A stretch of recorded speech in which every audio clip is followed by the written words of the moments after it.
안녕하세요. 저는 이제 돌을 지난 아이를 키우고 있는 새댁입니다.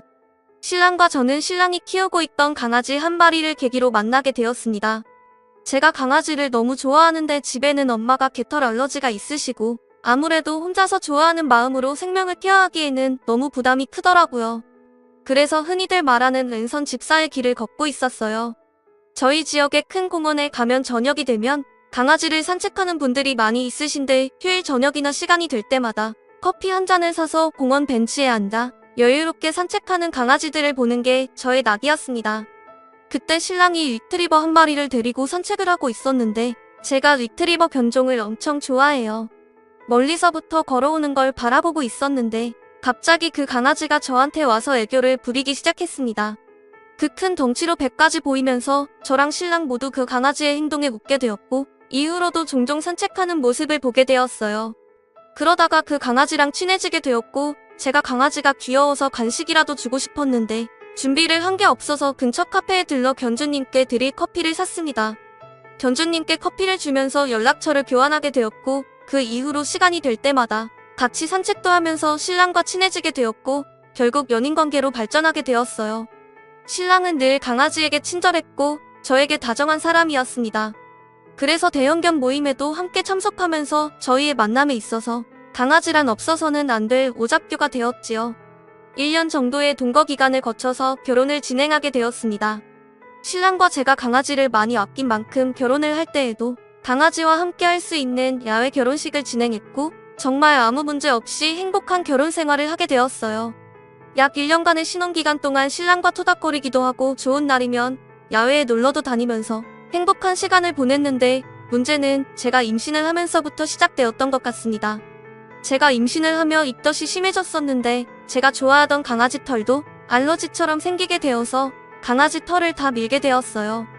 큰 차이가 있다거나 하진 않았지만 그래도 제가 느끼기에는 많이 나아졌거든요.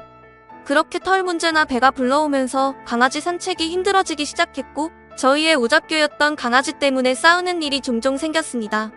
남편은 저의 임신보다는 강아지만을 생각하는 모습을 종종 보였는데 그게 참 속상했습니다. 그리고 남편은 제가 핑계를 대며 강아지에게 소홀하게 대한다면서 저에게 뭐라고 했고 그렇게 다투는 게 일상이 되기 시작했습니다. 함께 나가던 강아지 모임도 제가 배가 불러오기 시작하면서 신랑이 혼자서 나가기 시작했고 모임을 갈 때면 야외 운동장에서 술과 고기를 먹고 들어오는 날이 많아졌어요. 그래도 출산을 하고 나면 몸도 추스르고 예전처럼 저녁 산책도 제가 잘 나갈 수 있으니 아이만 태어나면 이 모든 일이 다 해결이 될 거라고 생각을 하며 출산 일만을 손꼽아 기다렸습니다. 저도 남편과 이런 관계가 되어버린 게 참 속상했거든요. 그리고 회복할 수 있다는 자신감도 있었고요. 그런데 출산을 하고 몸을 추스르는 동안에도 신랑은 개만 생각했습니다. 개 산책, 개 모임, 개 미용 등등. 사실 너무 서운했습니다. 여자는 출산을 하면서 정말 육체적으로나 정신적으로 굉장히 힘듭니다. 그런데 이런 부분은 전혀 알아주지 않고 오로지 개에만 올인하는 모습이 참 속이 터질 것 같았습니다. 그럼에도 참으로 했습니다. 저도 강아지를 너무 아꼈으니까요. 그리고 산후조리원을 퇴원하고 집에 오게 되었는데 아기가 어리다 보니 결국 크게 강아지를 케어할 수 없었고 점점 강아지를 케어하는 게 부담으로 다가오더라고요. 그렇게 반년 정도 되는 시간이 지난 것 같아요. 바람이 차갑긴 하지만 아이와 함께 산책을 갈 겸 먼저 산책을 나가 있는 신랑과 강아지 마중을 갈 겸 해서 유모차를 끌고 여기저기 다녀보고 있었는데 멀리서 신랑과 저희 강아지가 보였고 그 옆으로 모임을 함께하는 여성분이 서 있었습니다. 같은 동네에 사는 것도 아닌데 왜 이렇게 멀리까지 와서 산책 중일까 생각을 하며 가까이 다가가서 인사도 하고 함께 산책을 잘 마무리하고 집으로 돌아왔습니다.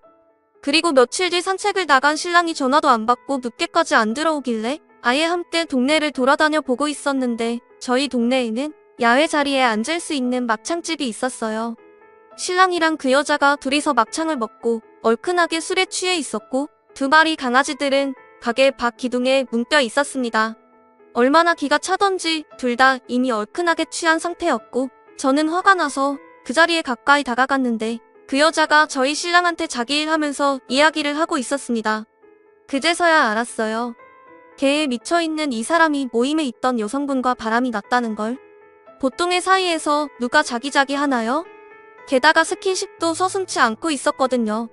세상에 동네 식당에서 이게 무슨 짓인지 저는 너무 화가 났습니다. 그래서 유모차를 옆에 세워두고 신랑을 일으켜서 싸대기를 때렸습니다. 주변에서는 무슨 상황인지 몰라서 순간 웅성거렸지만 제 옆에 있는 유모차와 술에 취한 남녀를 보고는 상황을 짐작하셨을 거라 생각합니다. 여튼 신랑이 술이 떡이 되어서는 화도 안 나는지 해실거림이 오고 있길래 그 자리에서 싸대기 2대를 더 때리고 제 휴대폰으로 사진을 찍고 신랑 휴대폰을 뒤지기 시작했습니다. 신랑이야 뭐 그제서야 상황이 파악되는지 저에게 소리를 지르며 달려들려고 했지만 주변에 계시던 남자 손님들이 신랑을 막아주신 덕분에 증거를 제 휴대폰으로 보내둘 수 있었습니다. 그날 거기 계셨던 분들 어찌나 감사하던지요. 스그때는 소리 속의 아기도 아직 어린데 라는 이 말이 듣는데 어찌나 속이 쓰리던져. 그나마 그때 평소 강아지 사진을 전달하는 목적으로 에어드랍 기능을 많이 사용했는데 그 기능 덕분에 긴박한 순간에도 빠르게 증거를 받아볼 수 있었던 것 같습니다. 이 부분은 정말 다행이라고 생각하고요. 휴대폰 증거는 이때가 아니면 받기 힘들었을 거라서요. 그렇게 본인이 외도 현장에 걸렸고 주변 손님들의 불쾌한 시선을 느낀 신랑은 황급하게 자리를 떠났는데 떠나는 순간에는 그렇게 몰고 빨고 하던 강아지도 두고 가더라고요. 지 새끼보다도 애를 낳은 지 얼마 안 된 와이프보다도 소중하게 대하던 놈이 그런 강아지를 두고 가다니 속으로 얼마나 비웃었는지 모릅니다. 그렇게 신랑이 자리를 떠나자 엎어져 자고 있던 멍청한 상권녀와 둘이 남게 되었고 아이가 있는 것도 잊은 채 자리에 앉아서 한참 울었습니다. 사장님께서 장사하시는데 방해가 될 만도 한데 다행히 저에게 휴지와 시원한 냉수를 챙겨주셨고 손님들은 최대한 저를 신경 쓰지 않으려 배려해 주셨던 것 같아요. 그렇게 울다가 집으로 가면 신랑이 있을 거란 생각에 온몸이 소름 돋으며 우선 친정에 이야기를 하면 너무 속상해하실 것 같아서 시댁에 전화를 했습니다. 어찌되었건 본인 아들 일이니 그나마 괜찮을 거라고 생각했어요. 저는 시어머니께 전화를 해서 남편의 외도 현장을 보았고 신랑이 지금 집에 있어서 못 들어가겠으니 신랑을 데려가 달라고 했습니다. 그랬더니 시댁에서 본인 집에 본인이 있는 걸 어떻게 나가라고 하냐면서 저보고 이해를 하라는 식으로 다독이더라고요. 뭐 와이프가 임신을 하게 되면 부부관계가 소원해지고 그러다 보면 남자들은 호기심이 많아서 다른 사람이 눈에 들어온다고. 이제 아이도 낳았으니 정신 차리고 다시 제 곁에 돌아올 거라고요? 대답도 안 하고 전화를 끊었어요. 뭐 짐승 새끼도 아니고 이게 말입니까? 본인 아들을 사람으로 키우신 게 아니라 짐승 새끼로 키우셨던 걸까요? 시부모님들은? 전 그 소리를 듣자마자 더 망설일 것 없이 본가에 전화를 했습니다. 집으로 전화를 했는데 엄마가 주무시고 계셔서 아빠에게 말을 했고 늦은 시간이었지만 한 걸음에 저를 데리러 와주셨어요. 바로 집으로 가고 싶은 제 마음과는 달리 아빠는 곧장 제 신혼집으로 가셨고 저 없이 혼자서 집에 들어가셨습니다. 세상 모르고 술에 취해 자고 있는 신랑을 깨우고 집에 있던 나무 주걱을 들고 신랑을 때리는 소리가 들렸습니다. 집에서는 장인어른 잘못했습니다 하는 소리가 온 아파트를 뒤흔들었고 개도 지 새끼가 있으면 잠도 안 자고 지키는데 개보다도 못한 새끼라며 신랑을 많이 때린 것 같았습니다. 그리고 곧 집이 무너지는 소리가 들렸는데 나중에 들으니 아빠가 화를 참지 못하시고는 골프채로 신랑 물건이 들어있는 장롱을 부셨다고 하시더라고요. 저는 밖에 있어서 소리만 들을 뿐이 없고 그마저도 아이가 놀랄까봐 중간에 밑에 내려갔습니다. 나중에 그 말씀을 하시는 걸 듣는데 어찌나 속이 시원하던지요. 집으로 돌아가는 차 안에서 아빠는 시댁에 전화를 거셨고 저희 이혼 이야기를 아빠가 시댁에 통보했습니다. 걔만 또 못한 아들 내일 보러 집에서 짐 빼라고요. 저희 집은 저희 아빠 명의예요. 결혼할 당시에 저희가 벌어둔 걸로는 수도권에 집을 구하기가 힘들어서 아빠가 세를 놓고 있던 아파트에 저희가 입주를 하게 된 거였거든요.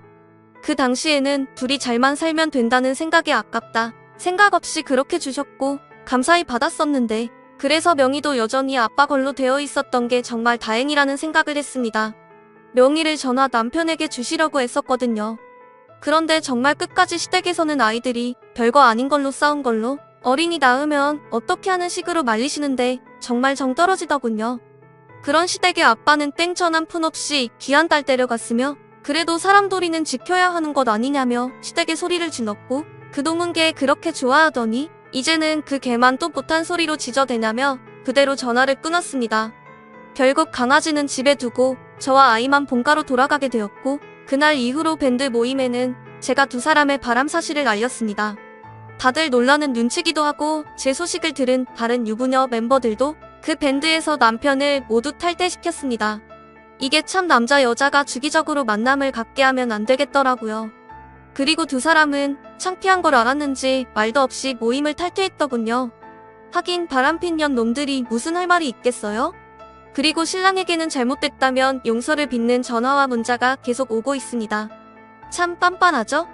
세상에 임신해서 제가 힘들 때 걔 핑계를 대며 저를 서운하게 하고 그 걔도 모자라서 이젠 다른 여자와 개똥 같은 짓까지 한 놈이 참 낯짝도 두껍다 했습니다. 그 개똥 같은 인간에게는 이달 말까지 짐을 빼고 합의 이혼을 해주지 않으면 위자료의 양육비 그리고 상근육 소송까지 진행하겠다고 말을 해두고 차단해줬습니다.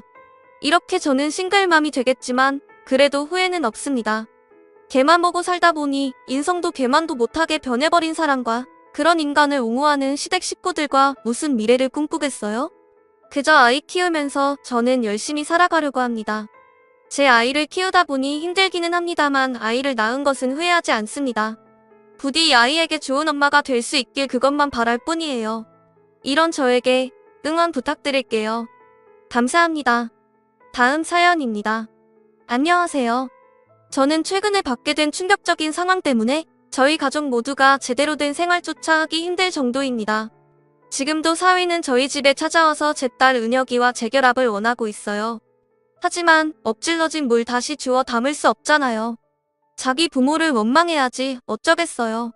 사건은 결혼식 이후부터 시작이 되었죠. 저랑 사위는 같은 나이입니다. 그래서 그런지 친하게 지내려고 저에게 항상 친근하게 다가왔었죠.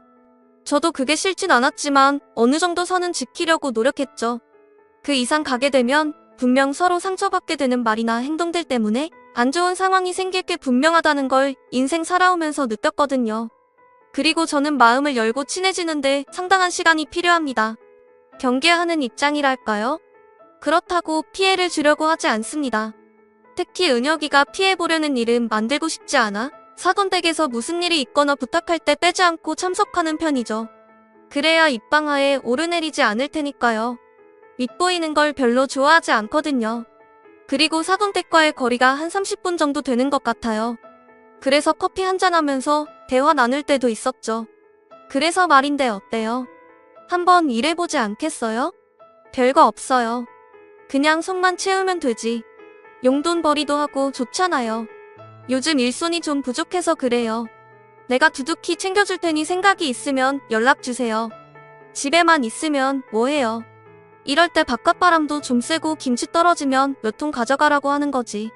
외국인들이 일을 제대로 못해요. 손이 야무지지 않아서. 보니까 음식 솜씨도 좋던데. 김치 공장에 와서 잠시 일손 도와주고 용돈 챙기고 김치도 좀 챙겨주기로 했다고 며칠 도와주기로 했다면서. 새아가한테 얘기 좀 잘해봐요. 그래도 알고 일하는 거랑 모르고 일하는 거랑 차이니까. 그래요. 저도 생각 좀 해볼게요. 요즘 심심하기도 했고 마침 김치도 떨어졌었는데 덕분에 김치 걱정은 없겠어요. 그렇게 서로 한참 웃고 떠들며 대화하다가 은옥이한테 전화가 와서 지금 사돈이랑 함께 있다며 잠시 김치 공장에 들어가 일손 도와주기로 했다고 얘기를 하자 수화기에서 사돈 귀까지 들릴 정도로 큰 소리를 내면서 절대 하지 말라고 화를 내기 시작했어요. 왜 사서 고생을 하냐며 욕을 하고 있는데 골병들 일 하지 말고 그냥 김치도 사서 먹고 나이도 있으니까 그런 곳에 들어가 일하지 말라며 제가 허리 굽힌 상태로 김치 담그고 있는 모습에 싫다고 은옥이가 난리를 치기 시작했죠. 하지만 이미 부탁을 했고 저도 어느 정도 결정을 한 상태라 다시 무르기 난감해서 조금만 해보고 힘들면 그만두겠다고 따라하게 얘기했어요. 그제 아무 말 없이 대화가 끝이 났죠. 수화기에서 울려 퍼지는 은옥이의 목소리를 들었는지 별로 좋지 않은 표정으로 애써 어색하게 웃어 보였지만 그 표정에 모든 게 다 담겨 있었어요. 막상 그 자리에서 하지 않겠다고 거절하는 것도 예의가 아닌 것 같아 생각해보고 다시 연락 주겠다는 말과 함께 인사하고 카페를 나왔습니다. 그렇게 자리를 일어났는데 그 자리에서 결정하지 못한 게 내심 마음에 걸렸고 계속해서 그때의 상황이 생각나 불편해하고 있는데 은옥이한테 다시 전화가 왔어요. 그래서 집에 가면서 대화를 이어나갔죠. 결국 일손이 부족해서 어렵게 말을 꺼낸 사돈의 부탁을 들어주기로 결정이 되었습니다. 그냥 좋은 경험해본다 생각하고 사돈에게 전화를 걸어 일하겠다고 말했죠. 그 말이 끝난과 동시에 고맙다는 밝은 목소리를 듣게 되었고 다음 날부터 사돈의 차를 타고 김치 공장에 들어가 일을 하기 시작했어요. 전 공장이 어떻게 돌아가는지부터 파악하며 구경 위주로 하루를 보냈어요. 직원분들과 인사도 하고 잠시 일손을 도와주러 왔다며 소개하는 자리를 마련해줬죠. 외국인 분들과 반갑게 인사도 오고 갔어요. 한국말을 정말 잘하더라고요. 그런데 갑자기 인상이 안 좋아진 사돈이 절 따로 사무실에 불렀습니다. 오늘은 그냥 첫날이니까 넘어가지만 다음부터 외국인이랑 대화할 때 너무 잘해주면 안 돼요. 애들이 조금만 잘해주면 능구렁이처럼 행동한다니까. 말도 어찌나 안 듣는데. 절대 존댓말 하지 말아요. 그냥 반말해요. 정줄 필요도 없어요. 쟤네들이 잔머리를 얼마나 많이 굴리는데요. 내가 저번에는 허딱지가 나서 엄청 뭐라고 했는데 한마디도 지려고 하지 않고 막 대들더니 김치 안 만들겠다고 사장이 나에게 오히려 큰 소리 쳤다니까. 지금은 일손이 부족해서 참고 넘어가는 거지. 나중에 봐봐. 다 잘라버릴 거니까. 그럼 내일부터 같이 좀 해봐요. 그때 사돈의 얼굴에서 신보가 가득한 걸 느낄 수 있었어요. 저랑 카페에서 대화할 때와는 전혀 다른 얼굴을 하고 있었죠. 하지만 사장이 입장에서 바라보는 시선과 직원이 입장에서 바라보는 시선은 다르기 때문에 그냥 넘어갔어요. 하지만 다음 날부터 본격적인 일을 하기 시작했는데 저에게 점점 많은 간섭과 잔소리가 심해졌죠. 배우는 입장인 저는 처음에는 어쩔 수 없다고 생각했어요. 익숙해지면 괜찮아질 거라 생각했으니까요. 그런데 저는 이해하지 못하는 상황이 생기고 말았죠. 생각보다 김치에 속을 넣는 재료가 터무니없이 적었어요. 이건 무슨 양념만 바르는 것 같은 느낌으로 외국인들이 만들길래 저는 제 방식대로 집에서 김치 담글 때처럼 김치 안에 넉넉히 속을 넣었죠. 그래야 맛이 있지 않겠어요? 김치 색만 입히는 정도로 만든 김치는 소비자를 생각했을 때 정말 기분이 나쁠 것 같았거든요. 그런데 제가 하는 행동을 빤히 쳐다보던 외국인 분들이 얼굴이 사색이 되어서는 절대 그렇게 하지 말라며 제가 만들어서 옆으로 빼놓은 김치를 전부 가져가더니 안에 집어넣었던 속을 전부 꺼냈습니다. 너무 당황해서 왜 그러냐고 물어보니까 사장님한테 혼난다며 절대 그렇게 하지 말라고 강한 어조로 저에게 경고하듯 얘기하길래 완성품을 쳐다보며 이런 식으로 만들면 누가 사 먹겠냐고 말하는 순간 사돈이 순찰을 하듯 상황을 체크하려고 들어왔습니다. 아무 말 없이 김치 만드는 걸 쳐다보고 있는데 외국인이 만든 김치 절반을 제 옆에 갖다 놓고 제가 만든 김치 속을 마저 빼고 있는데 그걸 본 사돈이 화들짝 놀라며 외국인에게 달려가 김치 속 많이 넣었다고 엄청나게 화를 내고 있었습니다. 사돈은 뭐 하나 걸리기만 해봐라 가만두지 않을 테니까 라는 표정으로 심각하게 쳐다보고 있었고 상황이 점점 심각해지자 급하게 다가가 제가 처음에는 잘 몰라서 그랬다고 설명을 했어요. 그제야 좀 진정이 된 듯 착하게 저를 보며 다른 직원이 하는 걸 보고 잘 따라 배우라고 어색한 웃음을 하면서 사무실로 들어갔어요. 폭풍이 휘몰아치듯 순식간에 식은 땀이 흐를 정도로 분위기가 무서웠습니다. 저도 남들에게 피해주지 않기 위해 시키는 대로 묵묵히 일을 하며 일주일 정도 다녔는데 항상 저에게 와서 하는 말이 김치 속 좀 적게 넣으라는 말들이었고 남들처럼 비슷하게 일하고 있는데도 사돈이 보기엔 마음이 들지 않았나 봅니다. 그러다 사건이 터지고 말았죠. 대낮부터 술을 먹고 회사에 들어와서 언성을 높이며 일 좀 똑바로 하라고 직원들에게 함부로 하고 있는 사돈의 모습이 상당히 신경이 거슬렸고 사장이라고 갑질을 너무 심하게 하는 것 같아서 더 이상 보기 힘들어 일 그만두겠다고 얘기하려고 생각하고 있다가 저도 모르게 집에서 김치 담근 것처럼 딱 한 포기만 속재료를 많이 채워 넣었습니다. 그런데 그걸 놓치지 않고 사돈의 눈에 들어가게 되었죠. 아주 난리가 났죠. 내가 해도 이것보단 잘하겠다. 그냥 색깔만 그런 것 같대요. 짠맛밖에 안 난대요. 어떤 사람은 김치를 먹는 게 아니라 배추장아찌를 먹는 것 같다며 다신 시키지 않겠다고 난리도 아니던데요. 상품평은 보고 계신 거죠. 걱정돼서 하는 말이니 기분 나빠지는 마시고요. 이 말이 끝나는 순간 제 얼굴에 김치를 버무렸던 고무장갑이 날라왔습니다. 직원들 앞에서 사장인 자기를 가르치려 든다며 고무장갑으로 후려쳤네요. 너무 순식간에 벌어진 일이라 엄청 당황스러웠어요. 그걸 본 다른 직원분들은 모두 경악을 했고 제 얼굴과 머리카락에 빨간 양념들이 들러붙어 뚝뚝 떨어지고 있었습니다. 하필 눈에 들어가 엄청 매워서 눈물이 나기 시작했어요. 그걸 또 은옥이가 보고 말았어요. 아무래도 걱정이 됐는지 일하는 곳에 잠시 들렀는데 이런 상황을 또 보게 된 거죠. 술을 먹은 사돈은 그동안 외국인들 때문에 쌓여있던 감정들까지 저에게 화풀이하는 것 같았어요. 고무장갑을 사정없이 휘둘러댔죠.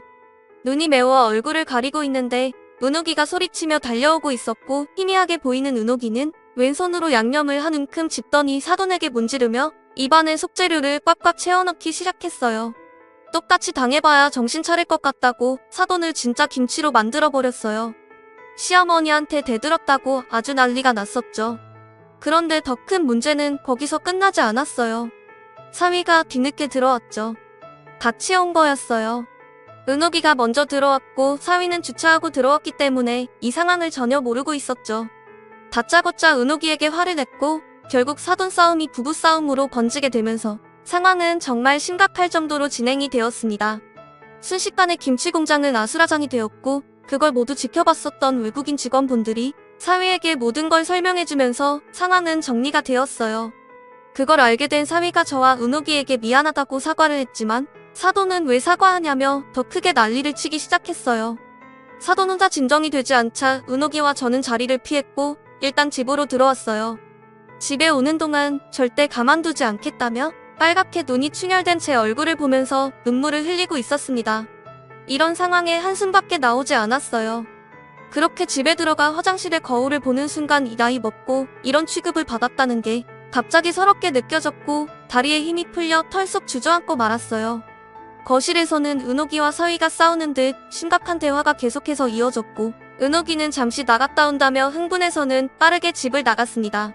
저는 샤워를 하면서 얼굴과 머리카락이 말라붙어 있던 것들을 힘겹게 떼어내고 벗으러 나왔는데 사위에게 전화가 왔어요. 김치 공장에 경찰들 와 있다며 이혼하겠다고 은옥이가 난리를 치고 있으니 제발 다시 와달라고 애원하길래 빠르게 다시 김치 공장으로 달려갔죠.